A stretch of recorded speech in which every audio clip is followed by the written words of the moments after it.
오늘 설교의 제목은 상황을 뒤집으신 하나님, 낙담에 빠질 일이 없습니다 라는 제목으로 말씀을 나눌 겁니다. 사실은 오늘 설교의 제목이 전할 모든 말씀을 다 대변합니다. 하나님은 상황을 뒤집으셔요. 그러니 낙담에 빠질 일이 없습니다.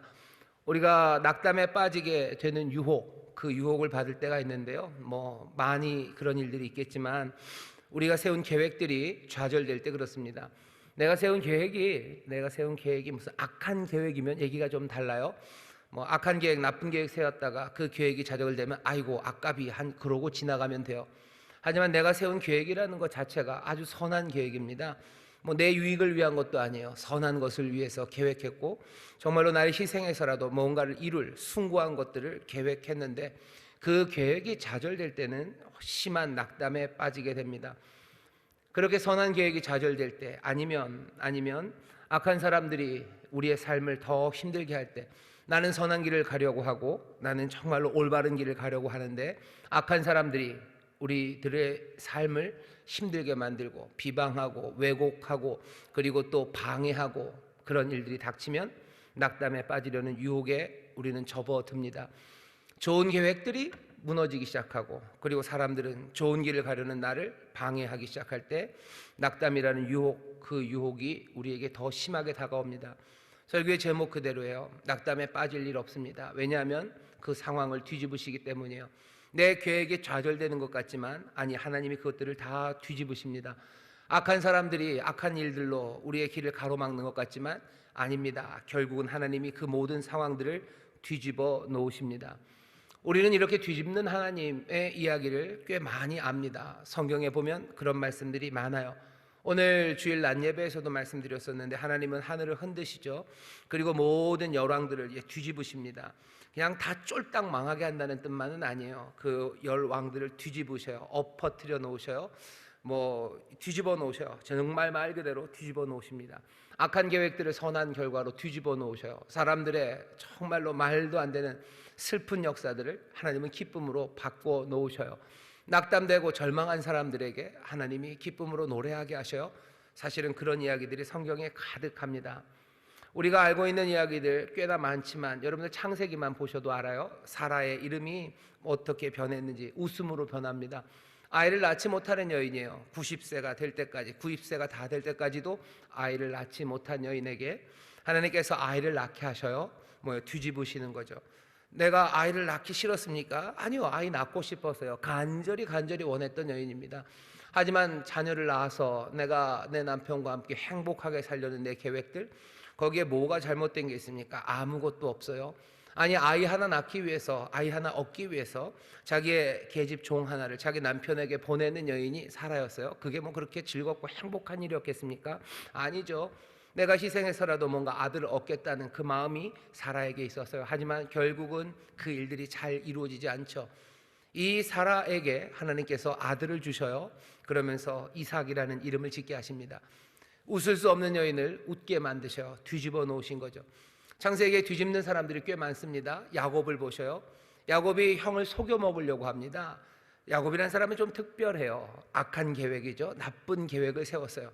하지만 어쩌면 하나님께서 그 어리석고 바보 같고 그리고 어쩌면 나쁜 그 계획이라도 하나님이 뒤집어 놓으십니다. 뒤집어 놓으셔서 하나님이 하나님의 백성들 그리고 하나님의 뜻을 이루려는 그 민족으로 세우시는 하나님의 뒤집는 역사가 있습니다.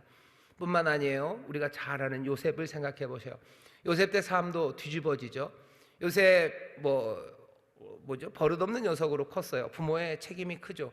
그냥 이쁜 아들이라고 좋은 옷 입히고 이쁜 아들이라고 일도 안 시키고 다른 형들만 고생시키니 당연히 불화가 생깁니다. 요셉의 삶이 꼬인 것은요, 야곱의 편애 때문에 그렇게 되었어요. 그러니 악한 일이죠. 부모가 잘못한 일로 엉망이 된 삶이 요셉의 삶입니다. 요셉의 삶이 점점 나빠지죠. 형제들이 요셉을 죽이려고 하고 결국은 노예로 팔아버립니다. 악한 일들이 계속해서 겹쳐왔어요. 그리고 보디발의 아내가 요셉에게 한 일도 악한 일입니다. 그 감옥에서 살려줬는데 살려준 은혜를 잊어버린 그 관원들의 뜻도 나쁜 일들이에요. 정말로 나쁜 일들이 계속 엉켜가지만 하나님께서는 그것을 그냥 단박에 뒤집으셔요. 하나님께서 야곱의 가족들과 그리고 그 근방에 있는 많은 생명들을 살려내시는 일에 요셉을 사용하십니다. 창세기 50장 보면 요셉이 그렇게 얘기하죠. 하나님은 바꾸시는 하나님이라고. 야곱이 죽어요. 그래서 형제들만 남고 요셉이 남습니다. 형제들이 두려워요. 야곱 아버지가 있으니까 요셉이 우리에게 복수하지 않았지만 이제 아버지만 돌아가시고 나면 복수하겠다라는 두려움이 있습니다. 왜냐하면 전에도 한번 그런 적이 있었어요. 에서가 야곱을 죽이겠다고 작정을 했죠. 하지만 당장은 못 죽입니다. 별렀던 건 뭐예요? 아버지만 돌아가셔라요. 아버지 이상만 돌아가시면 그때는 내가 끝장을 내주마 하고 마음에 별렀던 일들이 있습니다. 아버지가 계실 때는 어쩔 수 없어요. 하지만 아버지가 없으면 어떻게 할 거예요? 그런 생각들이 깔려 있습니다. 그러니 야곱이 죽고 나서 형제들이 두려워하는 거예요. 요셉이 우리에게 어찌하겠구나. 그래서 벌벌 떱니다. 그때 요셉이 형제들에게 하는 말이에요. 하나님은 바꾸셨다고. 형들이 나에게 한 일은 악한 일 맞아요. 그게 좋은 일은 절대 아니에요. 하지만 하나님께서 그것들을 바꾸셔서, 하나님이 그것을 바꾸셔서 선한 것으로 만드셨답니다. 창세기 50장 그 말씀 읽어볼까요? 50장 19절에서부터 20절입니다. 요셉이 그들에게 이르되 두려워 마소서, 내가 하나님을 대신하리이까. 당신들은 나를 해하려 하였으나 하나님은 그것을 선으로 바꾸사 오늘과 같이 만인의 생명을 구원하게 하시려 하셨나니. 하나님은 바꾸시는 하나님이십니다. 뒤집으시는 하나님이에요. 요셉이 그래요. 우리가 알고 있는 성경에 많은 뒤집는 이야기 중에서요, 가장 위대한 뒤집기의 이야기를 우리가 압니다. 그 이야기는 어떤 한 나사렛에서 나왔던 청년에 관한 이야기입니다. 자기 민족에게 억울하게 고소를 당했어요. 잘못한 거 아무것도 없이 그 민족이, 자기 민족이 고소를 해서 정말로 악한 자들의 손에 넘기워져 갑니다. 로마라는 그 악한 권력이요, 그 동족의 고소를 받은 그 청년 하나를 억울한 죽음으로 밀어 넣습니다. 이 죽음은 억울할 뿐만 아니라요, 비참한 죽음이에요. 십자가 형틀이라는 가장 잔인한 방법으로 그렇게 고통스럽게 죽게 만듭니다. 하지만 하나님은 이것을 어떻게 뒤집으십니까? 하나님이 이 죽음은 온 인류를 구원하시고, 아니 온 세상을 구원하시려는 하나님의 선하신 것으로 바꾸어 내셨습니다. 성경은 바꾸는 이야기로 가득해요. 뒤집는 이야기로 가득해요. 오늘 바울은요, 요셉을 알아요. 사라를 알아요. 그리고 그렇게 사랑하는 주님, 자기에게 모든 생명을 주신, 섬기고 또 찬송할 그분의 삶이 뒤집는 하나님, 상황을 역전시키고 뒤집는 하나님, 그 하나님을 증거한다는 것, 그것을 명백하게 아는 사람이 바울입니다. 바울은 이 뒤집는 이야기를 전하는 사명으로 살아가요. 하나님께서 나사렛 예수, 그 죽으신 그분을 다시 부활로 일으켜 세우셔서 이제 세상 모든 것들의 주가 되게 하시고 왕이 되게 하시고 구원자가 되게 하셨다고 그것을 전하는 사람입니다. 바울의 생명, 그리고 삶, 부르심, 소명은요, 뒤집으신 하나님, 그 하나님으로 충만합니다. 그 하나님에 대한 믿음이, 그리고 하나님에 대한 신뢰가 그냥 멀리 떨어진 이야기에만 있지 않아요. 바울은 자기의 삶에서도 그 뒤집으시는 하나님, 그 하나님의 역사를 믿습니다. 오늘 우리가 이 이야기들을 쭉 들으면서요, 아, 하나님은 그러시네, 바울은 그랬구나, 그러니 바울이 지금 어려운 상황에 있어도 빌립보 사람들이 걱정할 필요가 없겠네, 바울이 말하는 것처럼 이 이야기를 통해서, 이 편지를 통해서 빌립보 사람들이 위로받겠구나 하고 남의 이야기처럼만 읽을 수는 없습니다. 바울이 창세기의 그 이야기들, 그리고 사랑하는 주님의 이야기가 내 삶의 이야기인 것을 알아서 여기 그 뒤집으시는 하나님을 믿고 신뢰하며 그렇게 어려움 가운데도 기쁨으로 자기의 일을 감당했던 것처럼 오늘 우리도 마찬가지입니다. 오늘 여기서 들려지는 이야기들, 그리고 성경의 모든 뒤집는 이야기들을 바라보면서요, 그것이 내 것이 되고 나도 그렇게 살아간다는 것, 그것을 마음에 품으셔야 돼요.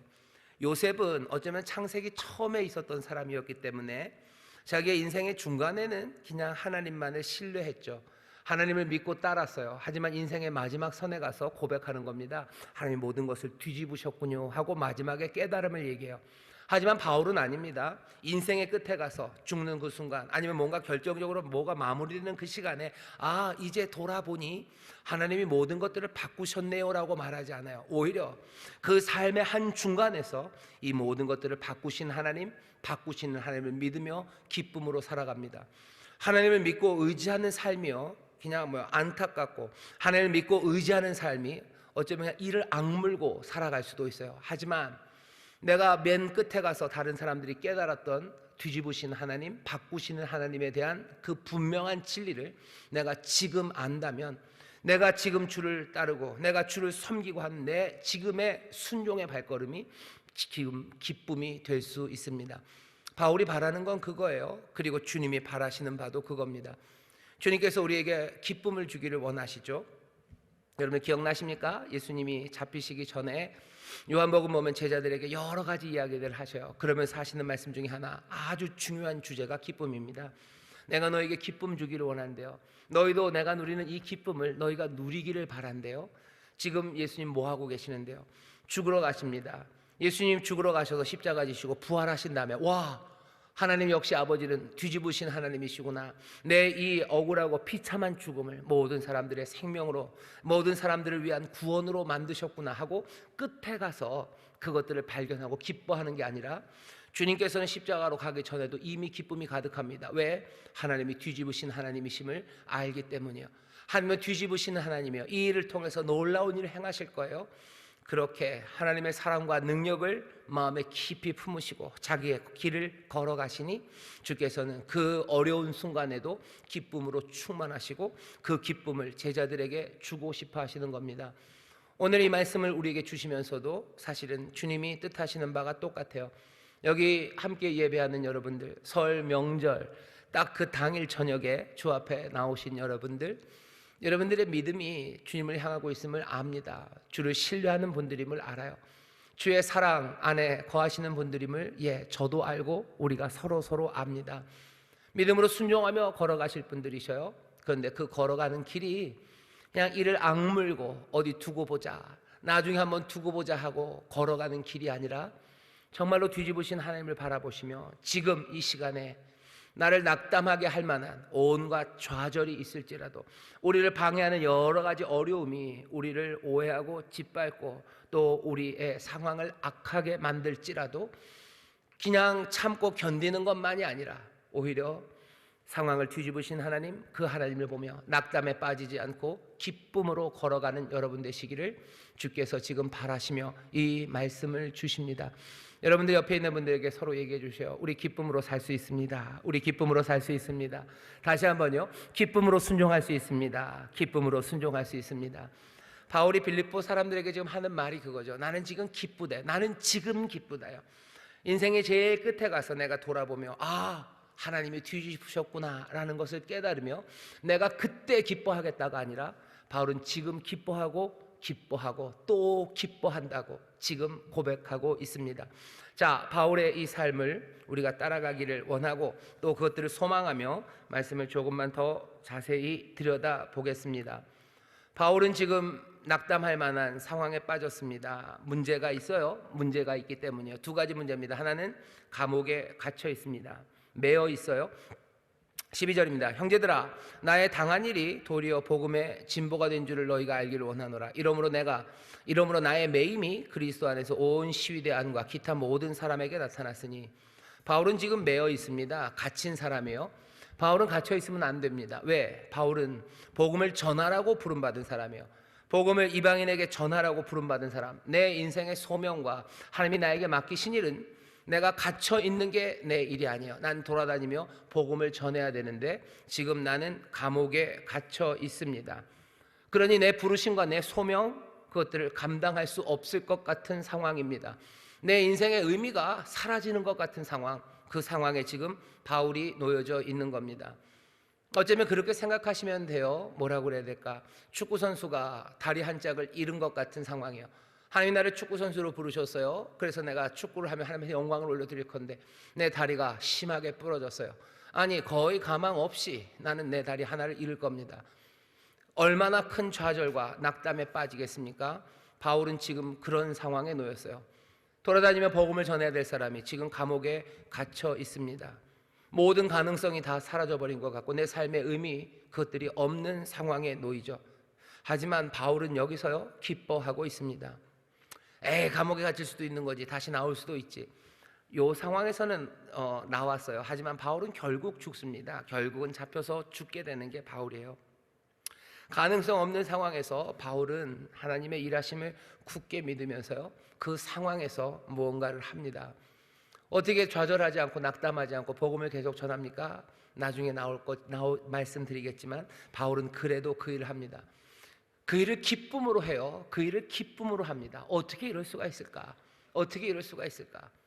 바울이 기쁨으로 그 일을 합니다. 결과가 어떻게 됩니까? 거기 있는 군인들이 온 시위대 안과 기타 모든 사람에게 그 복음이 증거되기 시작합니다. 바울을 지키는 사람들 로마의 군인들이에요. 로마의 군인들입니다. 로마의 군인들은, 이 사람들은 복음을 아는 사람들이에요. 어떻게 복음을 압니까? 군인들이 아는 복음은요, 그리스도의 복음이 아니라 가이사의 복음입니다. 유앙겔리온이라는 말이 특별해요. 그 말은 선포하는 거예요. 좋은 소식을 선포하는데, 로마 시대에 유앙겔리온들이 많습니다. 언제 유앙겔리온이 터져 나오냐 하면 황제가 바뀔 때예요. 로마의 황제가 바뀌면 유앙겔리온, 복된 소식이 나와요. 이제는 누가 다스린다는 거예요. 이제는 네로가 다스린다. 유앙겔리온이죠. 왜? 위대한 네로가 황제가 돼서 다스려요. 그러니 이제 이 로마 온 제국에는 평강이 가득할 거예요. 평화가 가득할 거예요. 그리고 번영이 가득할 거라는 유앙겔리온, 복된 소식이 황제가 즉위할 때마다 퍼져갑니다. 다른 데서는 유앙겔리온이라는 말을 잘 안 써요. 황제가 즉위할 때마다 유앙겔리온이라는 말을 합니다. 그러니 시위대 군인들은요, 유앙겔리온이 뭔지 알아요. 유앙겔리온, 복음이라는 것은 새 황제가 이제 즉위해서 번영과 그리고 평안, 그 로마나죠, 팍스 로마나죠. 로마의 평화를 선포하는 그 이야기가 복음이에요. 그런데 여기 갇힌 죄수 하나, 이 특별한 유대인은요, 이 유대인은 이상한 유앙겔리온을 얘기해요. 자기도 복음을 말한대요. 복음을 말한다 그러면 당연히 황제 얘기를 해야 됩니다. 이 갇힌 유대인은 황제 얘기, 왕의 이야기를 합니다. 하지만 왕은 네로가 아니에요. 왕은 뭐 다른 사람들이 아니에요. 누가 황제랍니까? 여기 새 왕은 나사렛 예수가 왕이랍니다. 나사렛 예수가 왕이래요. 나사렛에서 난 유대인이 왕이래요. 그 사람이 도대체 누군데? 알지 않냐? 예루살렘에서 얼마 전에 빌라도가 몇 명을 십자가에 달려 죽게 했었던 바로 그 사람, 십자가에 죽은 바로 그 예수가 왕이 되었다고 얘기하는 거예요. 그 왕이 세상을 다스린다고 얘기하는 거예요. 평강으로 다스린다고 말하는 거예요. 게다가 시저가, 가이사가 신인 것처럼 이분이 참 신이고 세상에 있는 모두는 이 나사렛 예수, 이 새 왕을, 이 그리스도를 경배하고 예배해야 된다고, 거기에 참된 생명과 평강이 가득하다고 그 복음을 말합니다. 시위대 사람들은 웃을 수밖에 없어요. 복음을 알긴 알아요. 하지만 복음의 내용이 엉망진창이에요. 말도 안 되는 이야기예요. 그런데도 이 복음이 부활의 주님을 목격한 사람들과 그리고 그들의 신실한 증거와 성령의 놀라우신 역사로 이 말도 안 되는 복음이, 시위대 사람들은 그냥 콧방울을 뀌어야 되는 이 복음이 사람들에게 들려지기 시작하는 거예요. 시위대에 있는 사람들이 그 복음을 듣습니다. 누구는 정말로 말도 안 되는 그 복음을 영접하기 시작하고요, 또 누군가는 이 말도 안 되는 이야기를 전하기 시작하죠. 저기 유대인 이상한 정말로 이상한 애 하나 들어왔다고. 보면 정신은 멀쩡한 것 같은데 멀쩡하지 않은 이상한 유앙겔리온, 이상한 복음을 말하는 사람이라고. 만나보면 모르는 것도 없고 정말로 정직하고 훌륭하고 신실하고 누가 봐도 멋진 사람이 분명한데, 얘는 뭐 미쳐도 곱게 미친 사람이라고, 미쳐도 이상하게 미친 사람 하나 있다고 온 시위대들 안에 바울의 이야기와 그리고 나사렛 예수가 왕이라는 소문이 돌기 시작합니다. 바울은 지금 그것으로 기뻐해요. 내가 감옥에 갇혔어요. 하지만 내가 지금 여기서 뭐 합니까? 나에게 맡겨주신 그 일들, 복음을 증거하라는 그 일을, 결국은 유대인으로서 이방인에게 복음을 증거하라는 일들, 시위대 뜰에 있는 시위대 그 근위병들은 몽땅 다 이방인들입니다. 자기가 해야 될 그 일들을 감당하게 하시는 거예요. 밖에 있는 사람들이 봅니다. 바울이 이방인들에게 복음을 전하는 사도로 부름받은 바울이 이방인들에게 복음을 증거하고 있어요. 그것들이 헛되지만도 않아요. 시위대 가득히 예수 그리스도의 이름이 웅성웅성 퍼지기 시작하고, 그 중에 몇 명은 드러내놓고는 아니어도 삶이 바뀌고, 그 말도 안 되는 유앙겔리온을, 그 전에 들었던 유앙겔리온을 다 폐기하면서 이 새로운 유앙겔리온을 영접하는 사람들, 그 사람들이 생겨가는 거예요. 그러니 로마에 있는 그 가족들, 그리스도의 형제 자매들이요, 담대함이 생깁니다. 하나님이 역사하시는 거예요. 갇혀 있지만 갇혀 있지 않은 거예요. 그 능력은 가둘 수 없다는 거예요. 하나님의 복음이, 그 힘이 세상에 보여지기 시작하는 겁니다. 그 힘은 역설적으로 증거되는 거예요. 바울을 가둬놓지 않습니까? 정말로 미친 사람이면 가둬놓을 필요 없어요. 하지만 바울은 가둬놓아야 됩니다. 이게 전면적으로 로마를 어떻게 휘두르진 못하지만, 감이 있는 사람들은 알아요. 이게 만만치 않음을 알아요. 말도 안 되는 유앙겔리온이요, 이건 정말로 말도 안 되는 유앙겔리온인데, 이 유앙겔리온, 이 복음을 믿고 영접하고 그래서 삶이 변한다는 사람들이 서서히 생겨나는 것, 그것이 보여지기 때문입니다. 바울은 갇혀 있어요. 자기의 모든 삶의 의미와 내 삶의 부르심과 내가 꿈꿨던 모든 것들이 다 사라진 것 같은, 가능성이 없는 그 상황에서도 바울은 이 문제 앞에서 낙담하지 않습니다. 계속해서 복음을 증거하고 또 함께하는 신실한 사람들은 용기를 얻어서 이 말씀을 전하는 일에 더 열심을 냅니다. 상황이 뒤집어집니까? 상황이 뒤집어지고 있습니다. 낙담할 만한 유혹이 그렇게 강력한데도 불구하고 그렇게 됩니다. 바울은 또 어떤 문제 앞에 있냐면요, 갇혀 있는 것뿐만 아니라 뭔가 진심 없이 왕이신 예수 그리스도, 그 복음을 말하는 사람들, 그 사람들을 맞서게 돼요. 여기 본문에 보면 질투로 한대요. 질투로. 그리고 바울을 더 어렵게 하기 위해서 이 일을 한답니다. 17절 보면, 저들은 나의 매임에 괴로움을 더하게 할 줄로 생각하여 순전치 못하게 다툼으로 그리스도를 전파하느니라. 상황은 이런 상황일 수 있습니다. 뭔가 로마 안에 좀 반대하는 사람들이 있죠.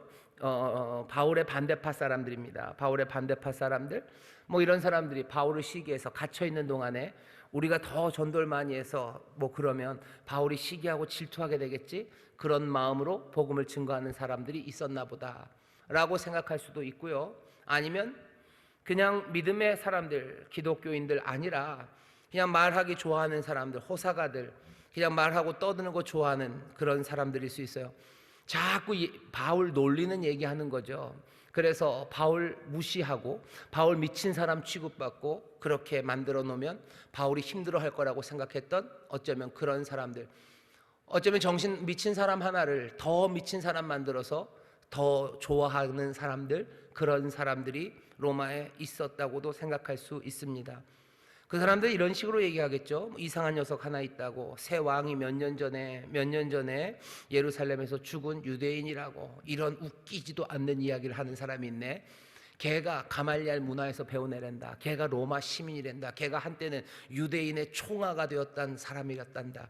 걔가 유대인 전체의 지도자가 될 만큼 유명했던 바울이, 그 다소 사람 바울이 완전히 미쳐서 그딴 얘기하고 있다라고, 어쩌면 바울을 깎아내리고 바울에게 상처 주려고 사람들이 그 말들을 합니다. 신이 나서 그 얘기를 하죠. 신이 나서 그 얘기를 합니다. 바울이 하는 이야기를 들어보라고. 죽었다 살아났댄다고. 죽었다 살아났을 뿐만 아니라 이제 세상에 진짜 주님이 되었다고, 세상에 주가 됐다고, 웃기지도 않은 이야기를 하는 저 미친 바울, 온갖 험한 욕들과 그리고 모욕을 바울에게 쏟아부으며 바울을 힘들게 하려고 했던 사람들, 그 사람들이 있었습니다. 로마 전체가 그러진 않았을 거예요. 하지만 그렇게 떠드는 사람들 어디서나 있죠. 바울이 그 이야기를 듣습니다. 그 이야기를 들으며 자기를 모욕하고 그리고 자기가 믿고 자기가 따르는 바를 아무것도 아닌 양 말하는 그 사람들 때문에 바울은 낙담하지 않습니다. 바울은 낙담하지 않아요. 자기가 미치광이 취급받는 것, 그것으로 낙담하지 않습니다. 바울은 뭐라 그래요? 내가 기뻐하고 기뻐한대요. 왜? 그렇게 해서 괜찮대요. I'm okay. 나는 괜찮아요. 왜? 그 사람들이 결국 예수를 말하고 있어요. 예수가 그리스도라고 말하고 있어요. 비웃듯 말하건 아니면 전심을 다해서 말하건 예수가 그리스도라는 이야기가, 그게 전해지기만 하면 돼요. 그게 전해지면 누군가는 또 하나님의 은혜와 성령의 역사로 그 말씀이 그 영혼을 치고 깨뜨릴 거예요. 또 그게 아니라면 놀리기도 할 겁니다. 하지만 결국은 예수 그리스도, 내 사랑하는 주님이 전파되는 거예요. 난 그것으로 충분하답니다. 그것으로 나는 괜찮대요. 나는 기뻐하고 기뻐한다고. 그렇게 빌립보 성도들을 지금 격려하고 있는 거예요. 사람들이 나 욕한다고 너희들 걱정하지 말아라. 예수가 그리스도라고 한단다라는 말로 비방한다고 해서 그것 때문에 내가 상처받을 거라고? 날 위해서 염려하지 말아라. 난 그거 들을 때마다 오히려 더 기쁘다. 오히려 예수가, 내 사랑하는 주님의 이름이, 그분이 그리스도라는 사람이, 그리스도라는 그 언명이 정말로 누구의 입을 통해서건 이 땅에 점점점 퍼져나가는 것, 내가 해야 될 일이 그 말을 퍼뜨리는 거야. 그 복음을 전하는 게 내 일이었는데 이제 내가 갇힘으로, 또 하나님께서는 갇혔기 때문에 내가 그 일 못하게 하는 게 아니라 그 복음이, 그 놀라운 이야기가 결국은 전해지게 하시니 나는 그것으로 기쁘다고, 그것으로 충분하다고 바울이 말합니다. 바울이 세운 계획들이 좌절되어 악의에 찬 사람들, 그 사람들이 힘들게 만듭니다. 바울은 낙담에 빠집니까? 아니, 바울은 낙담에 빠지지 않습니다. 뒤집으시는 하나님, 이 모든 이야기를 도리어 선이 되게 하시는 하나님. 바울이 로마서 8장에서 얘기하죠. 하나님을 사랑하는 자, 곧 그 뜻대로 부르심을 입은 자들에게 모든 것들이 합력하여 선을 이루게 하신 하나님, 그 하나님을 바울은 분명히 믿습니다. 우리는 어떻게 바울처럼 될 수 있겠습니까? 오늘 여기서 우리가 듣는 건 바울이 그랬다는 이야기예요. 우리는 바울에게 박수만 칠 수는 없어요. 바울에게 박수만 치고 바울, 이런 바울과 함께 신앙생활하니 빌립보 사람들 걱정할 일 없겠구나, 너무 염려할 일 없겠구나 하고 안심하는 걸로 그칠 수 없습니다. 우리도 바울처럼 이 낙담에 빠지는 시간, 그 유혹 앞에 서는 때가 너무 많기 때문이에요. 그때마다 우리도 바울처럼 기쁨으로, 그리고 또 감사함으로 그 상황에서 내가 마땅히 행해야 할 바를 행하며 그렇게 걸어 나가야 되는 것, 그것이 우리의 삶이 되어야 하기 때문입니다. 좀 배워야 될 필요가 있죠. 바울은 어떻게 이렇게 합니까? 어떻게 그런 기술을 가지고 있습니까? 먼저는 이렇게 생각하셔야 돼요. 바울이 로마서 8장에서 한 이야기를 잘 들어보셔요. 모든 것들이 합력하여 선을 이룰 텐데 하나님을 사랑하는 자, 곧 그 뜻대로 부르심을 입은 자들에게입니다. 하나님을 사랑하는 자, 누가 하나님을 사랑합니까? 하나님의 사랑을 입은 사람들이 하나님을 사랑해요. 하나님을 사랑하는 사람들은 그 안에 그리스도가 분명히 임하신 분들, 임한 사람들, 그 사람들이 하나님을 사랑합니다. 어쩌면 정말로 역경 가운데 낙담하기 딱 좋은 상황에서도 그 낙담을 이겨내고 바꾸시는 하나님을 집중할 수 있는, 어쩌면 비결의 가장 중요한 것은요, 하나님을 사랑하는 사람, 결국은 그리스도가 그 삶의 중심에 가득히 있는 사람입니다. 그리스도가 내 삶의 중심에 가득해지면요, 우리는 모든 것을 합력하여 선으로 이루신 하나님, 그 하나님을 볼 수 있습니다. 그리스도가 내 중심에 가득하시면요, 우리의 태도를 변화시키셔요. 그리스도가 내 삶의 중심이 되십니다. 그리고 그리스도는 내 안에서 하나씩 변화를 만들어내셔요. 그리스도가 내 안에서 내게 공급해 주시는 평안과 그리스도가 내 안에서 공급해 주시는 기쁨이 내 안에 있습니다. 이건 내가 만들어내는 것 아니에요. 내가 결심한다고 생기는 것 아닙니다. 요즘 뭐라 해야 되나, 자기개발서 내지는 뭔가 세상을 어떻게 살아야 되는지에 대한 세상의 지혜들, 그런 것들을 모은 책들이 많습니다. 그런 거 보면 뭐 비슷한 얘기를 하는 것 같아요. 뭐라 그러죠? 뭐 행복하기로 결단하라고, 기뻐하기로 결단하라고, 기쁨은 네가 선택하는 거라고, 행복은 네가 선택하는 거라고 얘기를 해요. 뭐 나쁘지 않아요. 불행을 내가 선택할 필요는 없습니다. 내가 행복과 기쁨을 선택하는 것, 그것이 내 인생을 제대로 개발하고 내가 흔들리지 않는 삶을 사는데 분명히 도움이 될 겁니다. 하지만 이 복음이 우리에게 알려주는 바는 그것과는 다릅니다. 내가 행복하기를 결심하고 내 안에서 기쁨을 길어 올리는 게 아니에요. 내 안에 기쁨을 길어 올려라, 네가 행복을 선택해라 하는 얘기가 결국 허무하게 끝날 수밖에 없는 것은 우리 안에 샘솟는 기쁨의 근원이 없기 때문입니다. 내가 기쁨을 선택한다고 해서 그것이 오래 갈 수가 없어요. 외부에서 오는 역경이 우리의 그 겨우겨우 닥닥 끌어올린 그 기쁨을 말려버리고요, 더 심하게는 우리 안에 있는 슬픔과 우리 안에 있는 못남과 부족함이 우리로 하여금 그 기쁨을 계속해서 길어 오르지 못하게 합니다.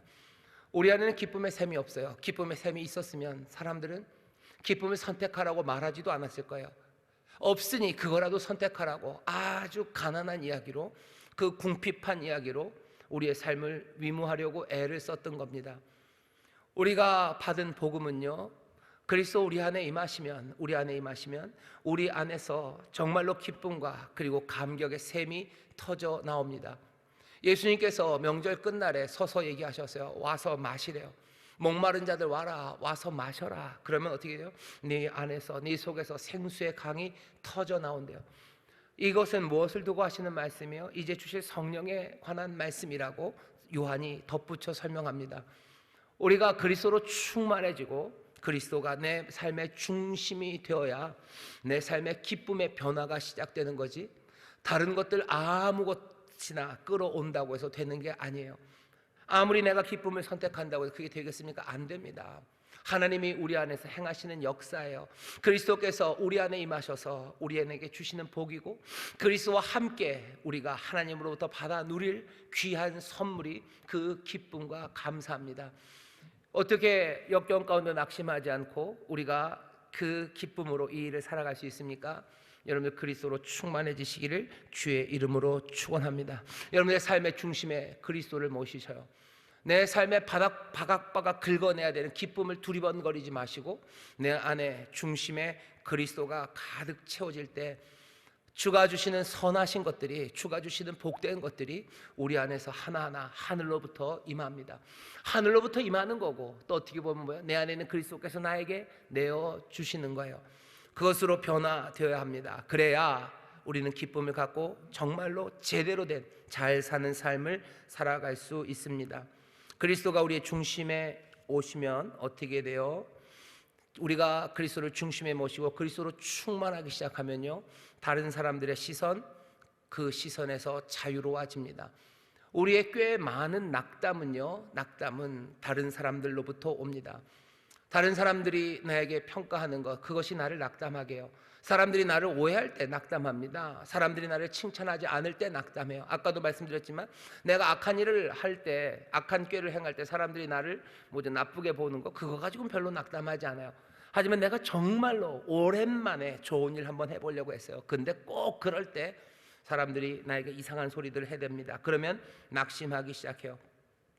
내가 그리스도를 중심에 모시고 내가 그리스도로 충만해지고 내 삶이 이제 내가 사는 게 아니라 그리스도가 산다고, 내 삶의 중심이 그리스도가 되어가기 시작할 때 우리는 다른 사람의 시선, 그 시선이 점점점 중요해지지 않는 것을 봅니다. 나를 따르는 팔로워가 몇 명인지 그것에 관심 점점 없어져요. 내가 하는 말들과 내가 올린 무언가에 대해서 몇 명이 좋아요를 눌렸는지 그거 전혀 중요하지 않게 됩니다. 시간이 지나면서 내가 그것들을 관심 가졌던 내가 얼마나 어리석었는지 보게 돼요. 아, 이런 말 해야 되나요? 전에는 저도 유튜브에 좋아요가 몇 개인지 쉬었던 것 같아요. 근데 이제는 별로 안 쉽니다. 그거 모르겠어요. 이렇게 얘기하면 쉬기는 쉬는 거죠. 아니 근데 그것 때문에 뭐, 아이고 저 양반은 좋아요가 몇 개인데 나는 몇 개다. 아이고 다른 교회는 뭔데? 아니요. 이젠 그거 별로 신경 안 씁니다. 한 개도 신경 안 쓴다 그러면 아직은 거짓말입니다. 하지만 진짜 별로 신경 안 씁니다. 별로 신경 안 씁니다.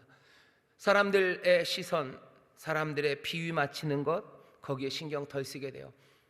그 사람들이 덜 중요해서가 아니에요. 분명히 중요합니다. 하지만 내 안에 있는 그리스도가 훨씬 더 중요하기 때문이에요.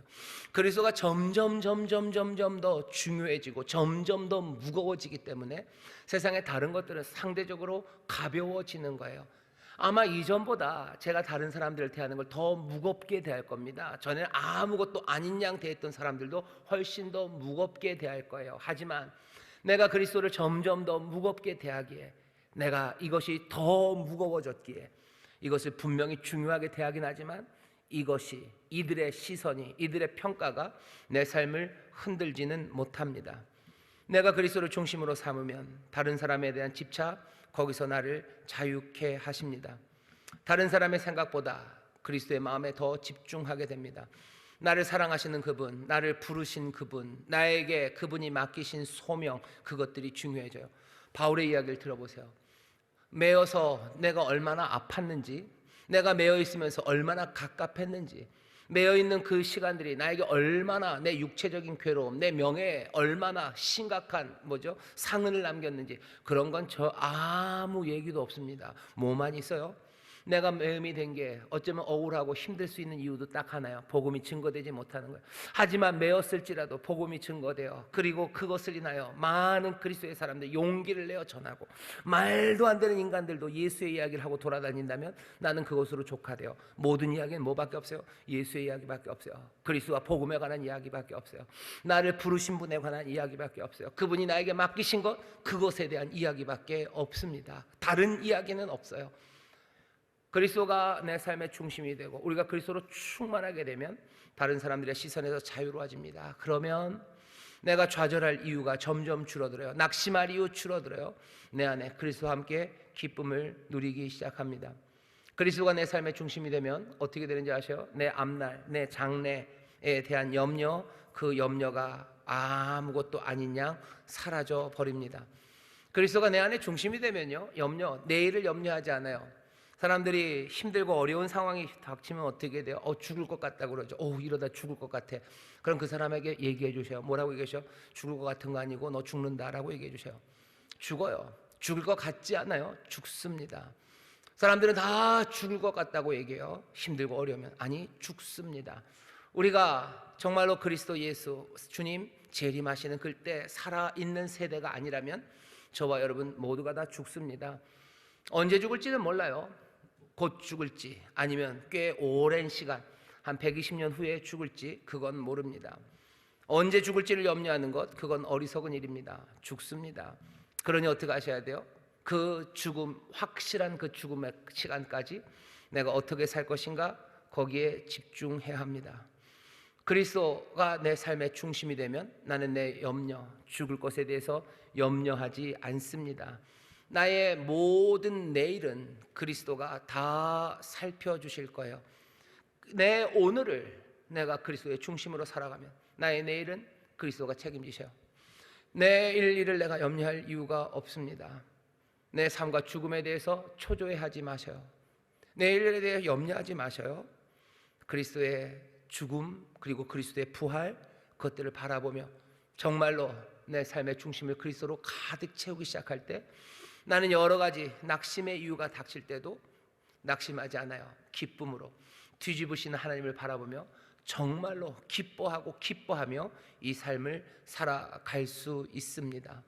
오늘 바울이 우리에게 자기의 삶을 보여주셨어요. 우리도 이 삶을 살아가기를 원합니다. 정말로 그리스도가 내 안에 살아가는 사람들, 그리스도로 충만한 사람들. 설교 제목이 그랬죠. 내게 있어서 사는 것은 그리스도다. 내게 있어서 사는 것, 내게 있어서 인생이란 아무리 생각해봐도 다른 말은 없어요. 그냥 그리스도다라는 감격스러운 고백이에요. 그리고 진실한 고백입니다. 내게 있어서 사는 것은 그리스도라고 말하는 그 사람들은요, 낙심할 만한 이유가 가득한 상황과 그리고 그런 환경에서도 기쁨으로 살아갑니다. 예수 그리스도 우리 사랑하는 주님이 보여주셨고 바울이 우리에게 보여줬어요. 뿐만 아니라 우리 주변에 있는 많은 신앙의 사람들 정말로 성실하게 주님을 사랑하고 주님을 모시고 하나님을 사랑하는 자 곧 그 뜻대로 부르심을 입은 자들은 모든 것들 합력하여 선을 이루시는 하나님, 그 하나님을 보며 끊을 수 없는 그 사랑 안에 자기가 놓여 있음을 알며 환난이나 기근이나 적신이나 하늘의 공중의 권세 잡은 자나 죽음이라도 그 사랑에서 우리를 끊어낼 수 없음을 알기에 그 의로운 길, 그 영화로운 길을 성령과 함께 기쁨으로 찬송하며 걸어갑니다. 우리는 그런 사람들을 보고 있어요. 그리고 보아야 되고요. 바라기는 저와 여러분들이 그런 사람들로 우뚝 서기를 바랍니다. 낙심할 이유가 참 많아 보이는데도 낙심하지 않는 사람들, 도리어의 하나님, 뒤집으시는 하나님, 그리고 늘 그렇게 역사하셨던 하나님의 귀하신 능력과 사랑을 정말로 그리스도 중심으로 살아가기에 놓치지 않는 사람들. 그래서 어떤 역경에도 그냥 세상의 처세술이나 아니면 자기 개발서가 얘기하는 것처럼 행복을 선택하는 사람이 아니고 기쁨을 선택하는 사람이 아니라 우리가 그리스도를 영접함으로 내 안에서 터져 나오는 그리고 내 삶을 향하여 밀려 들어오는 그 기쁨으로 기쁘다 노래하고 그 기쁨을 전하는 우리 모두가 되시기를 주의 이름으로 축원합니다. 그런 부모님들이 되어주셔요. 그런 믿음의 선배들이 되어주십시오. 그런 믿음의 선배가 되고 그런 부모가 된다는 건 여러분들에게 복이에요. 뿐만 아니라 그런 여러분들을 함께 여러분들과 함께하는 자녀들, 그런 여러분들과 함께 신앙생활하는 담임 목사인 저에게 복이 됩니다. 여러분들이 저에게 복이 되어 주셨으면 좋겠어요. 반대로 제가 여러분들에게 복이 되었으면 좋겠습니다. 서로가 서로에게서 하나님의 영광을 보는 사람들이 되기를 바라고, 서로가 서로에게서 정말로 낙담하기 딱 좋은 환경에서도 진실로 기뻐하는 그리스도 중심의 삶, 그 놀라운 삶의 증인이 되는 교회, 그렇게 증인이 되는 복된 삶들이 되기를 바랍니다.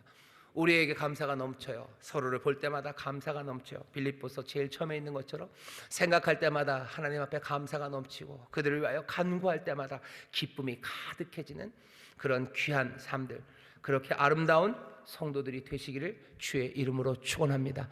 그리스도 중심에 오십니다. 성령님 우리 가운데 함께 하셔서 그리스도 중심으로 살고 그리스도로 충만하게 살 수 있도록 우리를 날마다 그 은혜 앞으로 인도하시고 그 은혜를 우리 가운데 부으시니 성령님 의지하며 이 기쁨의 삶을 살아가시기를 주의 이름으로 축원합니다. 기도하겠습니다. 하나님 감사합니다. 낙담할 만한 이유가 많은 세상을 우리가 살아갑니다. 하지만 아버지, 모든 가능성이 다 끊어지고 억울하고 슬프고 그래서 낙담되는 상황에 빠질지라도 기뻐하고 또 기뻐하며 나를 부르신 부르심과 나를 인도하시는 주님을 따라 일어서며 나아가는 사람들이 여기 있습니다.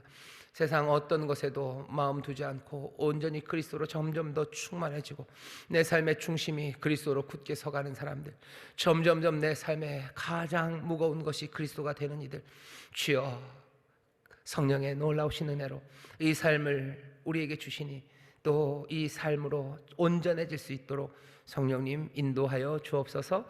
그리하여 이 땅에 정말로 증인이 되는 하나님의 영광과 이 세운 삶의 기쁨의 삶의 증인이 되는 하나님의 귀한 자녀들 되게 하실 줄 믿사오니 하나님 영광 받으시고 우리에게는 참 기쁨과 감사가 넘치게 하여 주옵소서. 감사드리며 예수님 이름으로 기도하옵나이다. 아멘.